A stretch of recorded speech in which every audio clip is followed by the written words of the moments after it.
Mick Drives Cars, titled Fast Cars Won't Make You Happy. And I watched this video, and to be honest, it really wasn't entirely what I was expecting. He spends the entire first half talking about what it's like to own a very expensive and fast car. And he says a lot of things I think I can relate to as a person. When you spend a lot of money on a vehicle, you feel guilty almost driving it. The build quality and the value and the speed that you get out of a machine like this is insane compared to cars, which is why I don't think I can necessarily relate my main hobby, motorcycles, to what the guy was talking about in his video and how expensive cars are. Obviously, I know you can do a lot more with a car, and you're getting a lot more like metal and plastic and things with your car, but when buying an expensive motorcycle such as this, money becomes exponentially a less of a factor when compared to a car.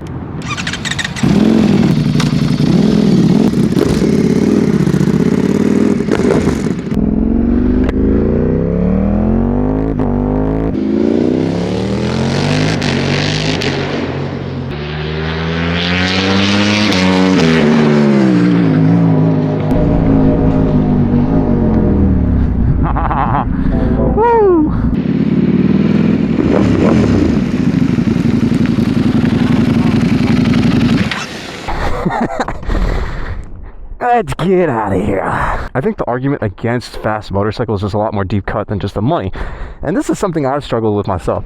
Look, I'm no saint, bro. I get it. I've bought a lot of expensive motorcycles, and there's a lot of people on this platform and other platforms that bought expensive motorcycles too. They're not exactly hard things to obtain. Like me as a college kid, I remember dreaming of an Yamaha R1. I was looking up R1s in my class thinking of how cool it would be to own one of those one day, but turns out they're not hard to get, especially if you don't care about your financial future and you're willing to go out and get a small loan. Like, getting a small loan on a bike is a lot easier than getting a small loan on a $70,000-$80,000 car. Now, I relate to the guy in the video I was just talking about, because when you first buy that first liter bike or that really fast, expensive motorcycle, you know, when comparing to cars, not really that expensive, but compared to other motorcycles, it's insanely expensive.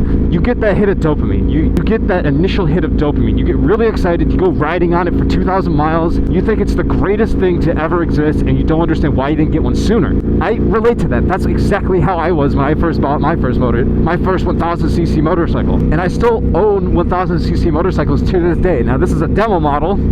I do own my own Panigale V4 that's currently being torn apart and getting an exhaust installed right now. And I also own a Kawasaki H2, one of the most powerful bikes that you can buy on the market to this day. So why am I coming on here telling you not to buy a fast bike? I'm not. Like, please don't misinterpret this as me saying like, oh, I'm the only one that's allowed to buy fast bikes. You're not allowed.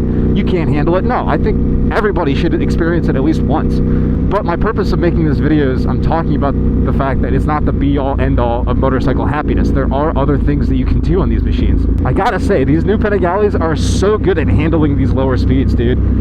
I'm so glad I got one. Like, look at this, dude. It's chilling. My old one would be like bucking me off right now. This is so cool, dude. Look at the frozen river. Everything's cold. I mean, it's not that bad today. It's like 39, 40 degrees today. I'm out here riding. It's fine. Listen, dude, in Ohio, we've been dealing with freaking negative temperatures like just last week. And so this is a blessing. This feels like 70 and sunny right now. This is amazing. I'm not going to be pushing it too hard because it is still very cold. Even though I'm not cold physically, it's still like the air temperature is cold, the tires are cold, the road is very cold, and so I'm prone to slipping out. So I'm going to be chilling quite a little bit here. I can't believe I'm out here in a hoodie and there's still snow on the ground. This is physical evidence of how Ohio makes you tough. I remember when I was out in California for a month, dude, by the end, 55 and sunny was freezing. And now I'm out here in like 40 degrees, still snow on the ground, the air temperature is freezing, and I'm totally fine. Like, it's literal, by the definition, freezing, and I'm totally fine. I'm chilling. Someone made a TikTok calling me a hypocrite because I said one time that 1000cc motorcycles are too much for the street. And I'm gonna let's talk about that for a little bit here, because this is a full-length YouTube video. I get to kind of dive into what I mean when I say certain things or certain hot takes on the internet that make people a little bit angry whenever I say them. 1000cc motorcycles are too much for the street. Yeah, by definition. I'm at 3,000 RPMs right now going the speed limit. It is, by definition, way too much for the street. You cannot legally use all of the power of this bike. Now, off camera, do I use all the power of a 1000cc motorcycle? In the past, allegedly, yeah, everyone does it. Dude, I know cops. I've talked to cops that own motorcycles before. They know what they're doing. They do the exact same thing. They go on these public roads. They have fun. they do it in safer manners. They don't do it around people. They do it where they're not going to get caught because they have to worry about losing their job. Everybody does it, bro. It's not a crazy thing, but I think it's okay to factually accept that these bikes are too much for the street. And so therein lies the answer to why fast bikes won't make you happy. When you buy these motorcycles, for the first few times that you go out riding, it is an unmatched experience. It's a beautiful experience, honestly. You realize your own mortality for the first time almost ever in your existence. You realize how freaking dangerous these things truly are and how much fun you can actually have on a smaller CC motorcycle, which is why I feel like I'm in the minority in this motorcycle content creator space, because everybody else that I know in this space pretty much, at least in my age bracket, owns 1000cc motorcycles. I'm K, Fastlane D, Fastflow KC, I think his name is, I don't know, S1K Rocket. Everybody I know owns really fast motorcycles, but I'm telling you, what the true joy and what true riding really comes from is from owning a small CC motorcycle. Is this a cool thing to try to aim to achieve and own? Absolutely. Should it be the only motorcycle that you own? No, I think it's a horrible thing to have a 1000cc bike be your only motorcycle. 1000cc motorcycles when compared to cars are not that expensive, but especially for myself, I got into motorcycles initially because they were inexpensive compared to cars. I'm not some trust fund kid, bro. I don't come from an extremely wealthy family. I come from a middle class family. I thought my first job was going to be a $50,000, $60,000 accounting job. I really didn't think I would ever amount to anything in life. And so motorcycles were extremely attractive to me because I imagined it's a hobby I can carry with me from a young stage in my life to much older stages in my life. It's really hard to outprice someone in the motorcycle world. Meanwhile, in the car world, good luck ever being able to afford a $200,000, $300,000, $400,000 car, let alone a house. Houses are a little expensive these days, let alone supercars, bro. And we both know what the smarter financial decision is. Meanwhile, bikes stay relatively inexpensive. It's a little bit nice. See, the problem is I am surrounded by people right now. I mean, even on small bikes, it's really hard to find a lot of enjoyment out of riding these, especially these really high-powered motorcycles around traffic. This speed limit right here is 30 miles an hour. The speed limit right here is 35. I'm about to turn left on a road that's 25 miles an hour. I'm never supposed to be leaving first gear while riding this bike. It's impossible, especially when surrounded by people. Even when I go out to country roads to enjoy these 1000cc motorcycles away from people, it is still really hard and difficult to enjoy these bikes in a safe manner. At a certain point, it's not just about the human aspect of scaring people while riding or trying to stay out of trouble. At a certain point, you start to become worried about your life.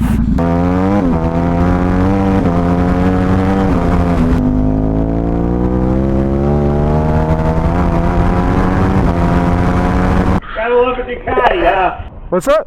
Gotta love a Ducati. They're lovely. What size is that one? It's 11, I don't know, it's 1105 or something like that. 190 mile an hour or something like that? Yeah, it's 200 something. What's the fastest you had it? On this one, speed limit, but I had an old one that I would go fast on. I'll tell you what, if you really want to treat yourself to something nice, go to Mid-Ohio when they have the road racing school. Oh, yeah. And go through the course. And the reason I'm going to tell you that is I've been racing motorcycles since I've been a little boy. But when I was in high school, a friend of mine and two other friends, they bought crotch rockets. He had a Ducati that I forgot if they had Hondas or Suzuki, the other two. But I talked them into that. They went to the school, and I was up at Rennes, Ohio on the corner of 18 and 94 in Medina there about 2 weeks after they went. And King, he did concrete paving for a living. He come up to me, says he had tears in his eyes. He says, "I want to thank you so much for talking us into going to that." He says, "It saved my life." I'm like, "What do you mean?" So he says, somebody pulled out in front of him, and he did everything that they taught him at Mid-Ohio, and he didn't hit the car, and he says, "It saved my life." And he was in tears and choked up over it. I was like, "That's good." That's something I need to check out for sure. You got these crotch rockets, learn how to ride them. Yeah. Thank you, sir. Not using much tire there, you got a lot left. Yeah. I use more tire than that on my Triumph. Oh, it's the salt making the road so slippery. Yeah. I can't, I even in a straight line, you got it. It's just you go all over the place. Yeah. But go through the road race school, you'd be surprised what you learn. Yeah. And you'll think you're going fast, and the instructor will fly by you with a passenger on it. Yeah, 100%. Take care. Yeah, you too. Shiny side up. Be good. Yeah, man, I like these new ducks. Everything's painted now instead of that unpainted black plastic, like this stuff. There's more of this, less of this. Getting way more compliments on this thing than my old one. That dude was kind of roasting me too. Yeah, we got a long ways to go. I mean, it's the salt though, that's the problem. It's so slippery. You can't really get low on these things. Not until all this crap goes away. Ugh. Look at it, dude. Snow on the ground still. Come on, give me a break. Well, that was just an amazing bike to ride around. Get one more look at it, because once she's gone, she's gone. All right.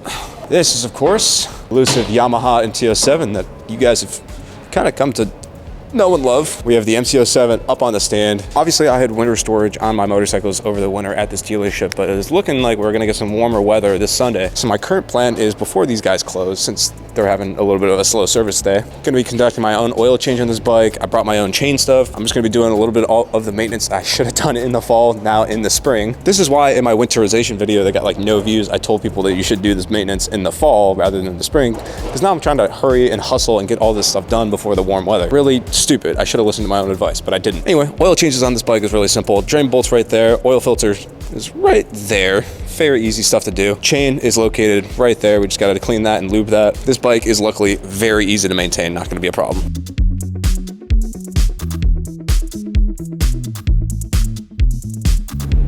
Easy peasy, dude. This bike is so easy to work on.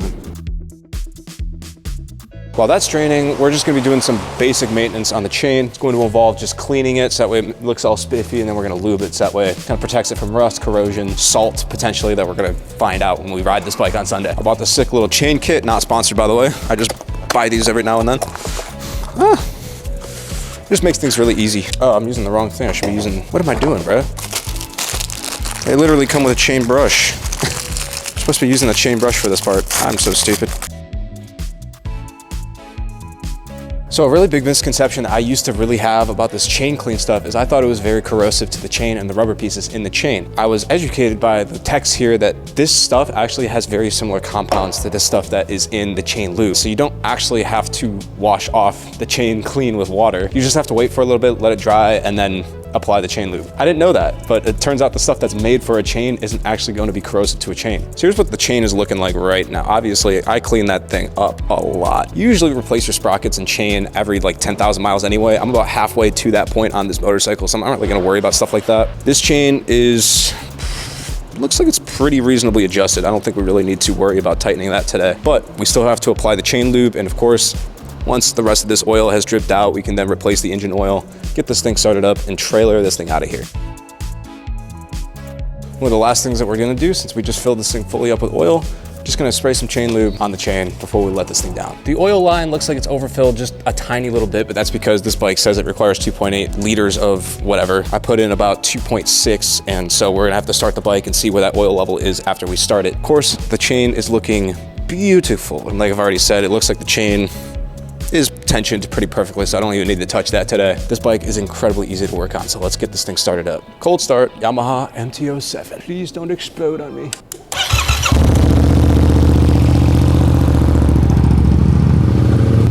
Yes, no oil light. That was my biggest concern. Ta-da! Looks like the oil level is a little bit in the middle, which is like ideally where most people want their oil level to be. Unfortunately, I do rip this bike around a lot. I do wheelie this bike a lot because it is a lower powered CC motorcycle. I don't know, I want to wheelie it. And I've been told you kind of want to like be towards the upper side of that if you're going to wheelie these bikes around. I'm not really sure why, but that is just general advice. If you're going to be wheeling a bike everywhere that you go, you probably want to top off that oil level. So do you see how easy it is to work on a bike like this? And you see how like literally satisfying it is? There's just something extremely satisfying about working on your own motorcycle and working on a bike like this, working on a bike like that, like the Panigale V4 I just bought. It's possible, yeah, for sure. It just happens to be extremely annoying. There's definitely a place for the super fast leader bikes. That's why everyone has them these days. But I just feel like there's not enough respect for bikes like these. So just don't misinterpret what I'm saying. You don't have to sell your leader bike. You don't have to run out and go buy a leader bike. My advice to you is when you first get into motorcycles, you're probably going to buy a lower CC bike like this one. You don't have to buy specifically this one, but like a 300, another different 650, like this middleweight class of motorcycles below 100 horsepower, that's likely what you're going to be starting on to begin with. And so you're probably already going to have that bike. And so when you go to upgrade, instead of just trying to transfer that money everything that you have invested already into that lower cc motorcycle, maybe wait a little bit longer, master that bike a little bit longer, so that way you can hold on to it. Because I promise you, when you first ride that 1000cc motorcycle, yeah, you're gonna get that euphoria, you're gonna be like, why did I ever ride a lower cc motorcycle? It's so stupid. Oh, I hate the lower cc bikes. You're gonna go through that phase, dude. I did. I get it. But then you're gonna hit a point where you miss it, because the 1000cc bikes are hard to master. They're easy to ride, hard to master. Hold on to your beginner bike. Find a way to hold on to it, because I promise you, you're going to come back to it and regret selling it. I can't tell you how many lower cc bikes I've sold and regretted it, which is why I decided to hold on to this bike. This bike sucks, dude. The suspension sucks. The build quality is terrible. Everything about this bike sucks. The frame flexes too much. The tires are terrible. You can't hold wheelies because it's too heavy for how much power it makes. It doesn't have any electronics on it. It's just nothing.